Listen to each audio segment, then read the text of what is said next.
الرحیم ناظرین، میں ہوں اصغر چودھری، پارلیمنٹ ہاؤس۔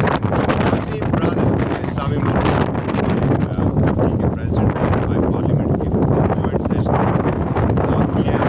خطاب کیا تھا؟ مالیانہ استقبال تھا 22 کروڑ نمائندہ پارلیمنٹ نے اپنے مہمان کا ایسا پرتپاک استقبال کیا کہ اتنا دیر تک ڈیسک بجتے رہے، اور ان کی اس آمد کا اندازہ اس سے بھی لگایا جا سکتا ہے کہ جس طریقے سے ابھی آپ جھنڈے دیکھ رہے ہیں کہ کس طرح پاکستان اور ترکی کے جھنڈے ابھی لہرا رہے ہیں۔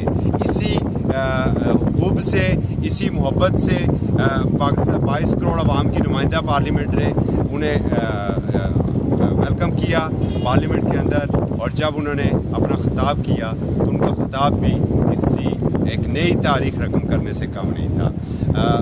ترک صدر نے 70 کے حوالہ جات دیے جب پاکستانی خواتین نے ترکوں کے لیے اپنے زیور تک جو ہے وہ وقف کر دیے تھے۔ انہوں نے علامہ اقبال رحمۃ اللہ علیہ کے اس خواب کا ذکر کیا۔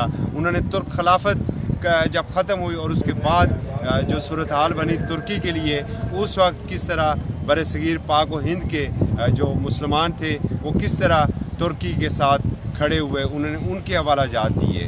انہوں نے اقتصادی حوالہ جات دیے، اور بالخصوص جب انہوں نے بات کی کشمیر کی، اور کشمیر پر انہوں نے وہی جارحانہ، وہی جاندار موقف اپنایا جو 5 اگست کے بھارتی اقدام کے بعد انہوں نے ترکی میں بیٹھ کے اپنایا تھا۔ اس پر پوری پارلیمنٹ نے انہیں زبردست خراج تحسین پیش کیا۔